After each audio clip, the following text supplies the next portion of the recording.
لڑکی بھی پریشان، اس لیے کہ ہر انسان اس نظام میں تکلیف میں ہے۔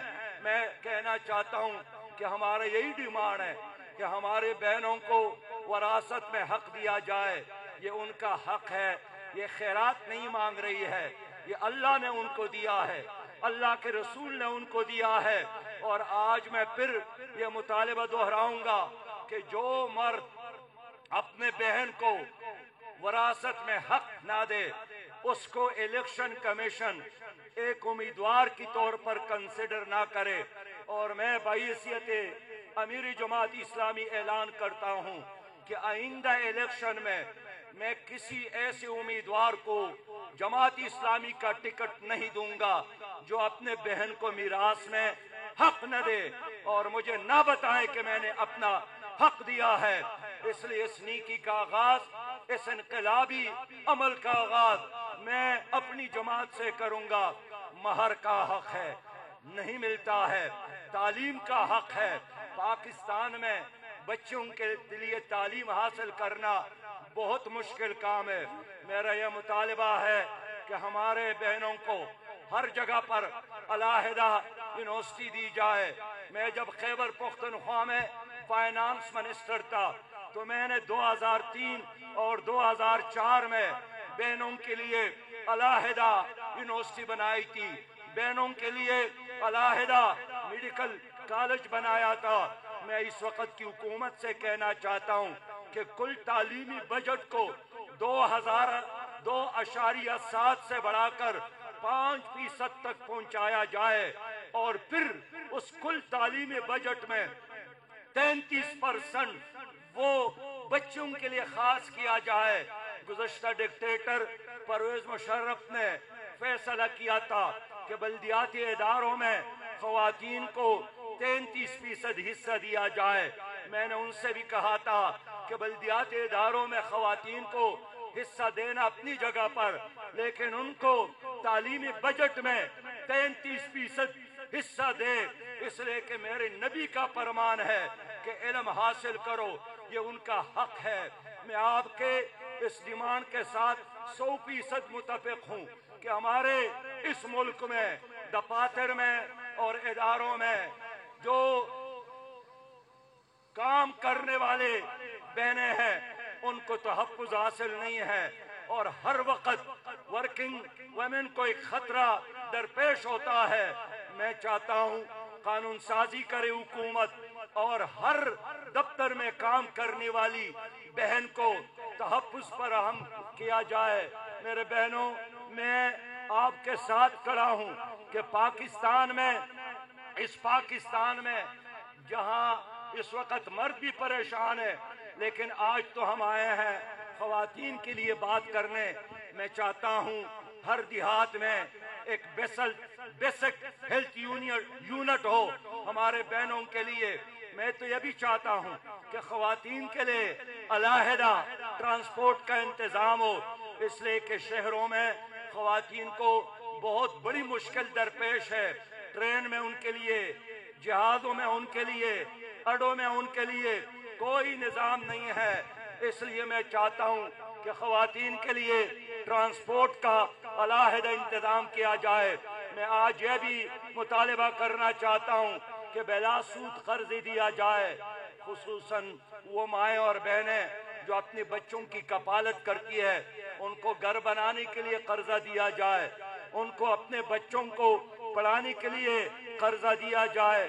آج میں یہ بھی مطالبہ بہنوں اور بیٹیوں کہ اس ملک میں جو غلط رسومات موجود ہے، قرآن سے شادی کرنے کا، کاروکاری اور اس طرح بہت سارے خود جہیز کا ایک غلط رسم موجود ہے، جس کی وجہ سے لاکھوں اور کروڑوں بچوں کو مشکل کا سامنا ہے، والدین کو مشکلات کا سامنا ہے۔ یہ تمام رسوم اس کو ختم کیا جائے اور جو بھی اس پہ عمل کرتا ہے ان کے لیے سزا ہو۔ میرے بہنوں اور میرے بیٹیوں اور واجب الاحترام ماؤں، آج کا دن ہم یاد کرنا چاہتے ہیں ان فلسطینی ماؤں کی طرح جو آپ کی طرح جدوجہد کر رہی ہیں۔ کشمیری ماؤں کی طرح، خاص کر آسیہ اندرابی جو گزشتہ 27 سالوں سے جدوجہد کر رہی ہے، جن کا شوہر 31 سالوں سے جیل میں موجود ہے۔ افریقہ میں ایک نیلسن منڈیلا تھا اور یہاں ہر بزرگ ایک نیلسن منڈیلا ہے۔ مقبوضہ کشمیر میں آج ہندوستان میں ہمارے مسلمان مائیں بہنیں اور بیٹیاں مشکل سے دوچار ہے۔ آج افغانستان میں ہمارے مائیں بہنیں اور بیٹیاں مشکل سے دوچار ہے۔ ہم ان تمام ماؤں بہنوں اور بیٹیوں کے ساتھ یکجہتی کا اعلان کرتے ہیں، اور میں پوچھنا چاہتا ہوں اپنی حکومت سے کہ اس نے ڈاکٹر عافیہ کی رہائی کے لیے کچھ نہیں کیا۔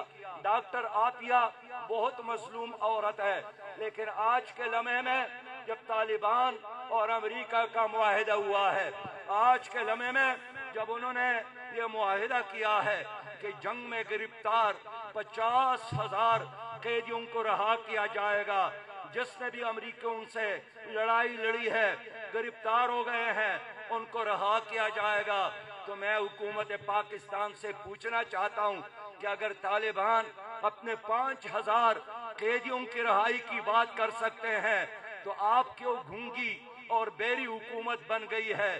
ڈاکٹر عافیہ کے رہائی کے لیے انہوں نے ایک لفظ بھی نہیں کہا۔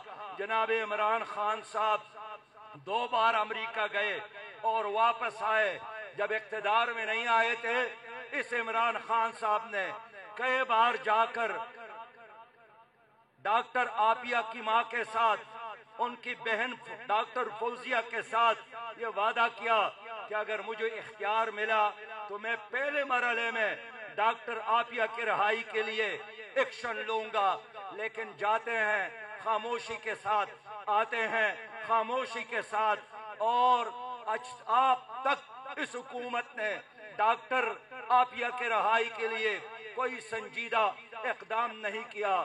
ماؤں بہنوں اور بیٹیوں، ابھی اس حکومت نے ایک قانون پاس کیا ہے زینب الل کے نام سے، اس لیے کہ زینب کے عصمت دری بھی کی گئی اور ان کو قتل بھی کیا گیا، اور پھر اس کے بعد فرشتہ کو بھی قتل کیا گیا، معصومہ کو بھی قتل کیا گیا، کائنات کو بھی قتل کیا گیا، لبنہ بھی قتل کیا گیا، اور گزشتہ کچھ عرصے میں 3,000 سے زیادہ بچے اور بچیاں اغوا کی گئی۔ تو ہمارا مطالبہ یہی تھا کہ اس طرح درندوں کو پھانسی دی جائے، لیکن اس کمزور اور بزدل حکومت نے اس طرح درندوں کو پھانسی دینے کے بجائے صرف قید پر اکتفا کیا۔ ہم نے ایوان کے اندر بھی اس قانون کی مخالفت کی، اور میں آج بھی کہنا چاہتا ہوں کہ یہ جو زینب الل کے نام سے قانون بنایا گیا، جس میں ایک مقتول بچی کے قاتل کو معاف کیا گیا ہے قصاص سے، پھانسی سے، یہ قانون قرآن کے خلاف، یہ شریعت کے خلاف، پاکستان کے آئین کے خلاف، ہم اس قانون کو نہیں مانتے، اور ایک بار پھر کہتا ہوں کہ قتل کا بدلہ قتل ہے۔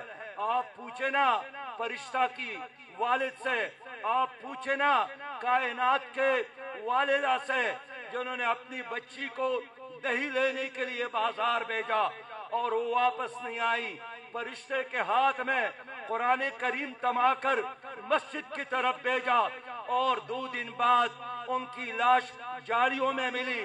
ان کے دل پہ کیا گزرتا ہے جو ان معصوم بچوں کے والدین ہیں؟ اس لیے انہوں نے درندوں کو سپورٹ کیا، انہوں نے سام اور بچوں اور اژدہوں کو سپورٹ کیا، معصوم بچوں کو سپورٹ نہیں کیا، بچوں کو سپورٹ نہیں کیا۔ اس لیے میں حکومت پاکستان سے کہنا چاہتا ہوں کہ فوری طور پر اس قانون کو تبدیل کرے، ہم نہیں مانتے، یہ ظلم ہے، یہ جبر ہے، اور یورپ کو خوش کرنے کے لیے انہوں نے یہ قانون پاس کیا، مغرب کو راضی کرنے کے لیے انہوں نے یہ قانون پاس کیا، IMF کو خوش کرنے کے لیے انہوں نے پھانسی کی سزا معطل کی۔ میں پوچھنا چاہتا ہوں کہ جرمنی اور فرانس میں تو وہ ہمارے بہنوں کے سروں پر اسکارف تک برداشت نہیں کرتے، اور آپ ان کی خوشی کے لیے اپنے بچیوں کو ان درندوں کے حوالے کرتے ہیں۔ میں سمجھتا ہوں یہ ظلم ہے، یہ جبر ہے، یہ بزدلی ہے۔ میں ایک بار پھر آپ سب کا شکریہ ادا کرتا ہوں، اور میں سمجھتا ہوں کہ پاکستان نے ترقی کی تو آپ بھی ترقی کریں گے، مرد بھی ترقی کریں گے۔ اگر پاکستان میں مہنگائی، پاکستان میں بے روزگاری، پاکستان میں بد امنی اور پاکستان میں غیر یقینی صورتحال ہو تو مرد بھی پریشان، عورت بھی پریشان۔ اس لیے میرے ساتھ آج وعدہ کرے کہ آپ تمام بہنیں، آپ تمام مائیں اس ملک میں اسلامی نظام کے لیے جدوجہد کریں گے، اللہ کے دین کے لیے جدوجہد کریں گے، اور پاکستان کو اسلامی پاکستان، خوشحال پاکستان بنائیں گے۔ اور میں اعلان کرنا چاہتا ہوں کہ خواتین کے حقوق کے لیے یہ جو مہم، یہ جدوجہد ہے، یہ اس کا آخری پروگرام نہیں ہے۔ انشاءاللہ یہ جدوجہد جاری رہے گا۔ میں یہ نہیں مانتا ہوں کہ سال میں 8 مارچ کو خواتین کے حقوق کے لیے ایک ڈے اور ایک دن منایا جائے۔ میں تو سال کے 365 دن آپ کے حقوق کے نام کرتا ہوں، آپ کی عزتوں کے نام کرتا ہوں، آپ کی حیا کے نام کرتا ہوں، آپ کے چادروں کی نام کرتا ہوں، آپ کے اسکارف اور دوپٹے کے نام کرتا ہوں، اور آپ کی عزت اور ناموس کے نام کرتا ہوں۔ سال میں ایک دن نہیں، 365 دن آپ کے ہیں، ماں کے ہیں، بہن کے ہیں، بیوی کے ہیں اور اہلیہ کی ہے۔ السلام علیکم ورحمت اللہ وبرکاتہ۔ اسلام زندہ باد، پاکستان پائندہ باد۔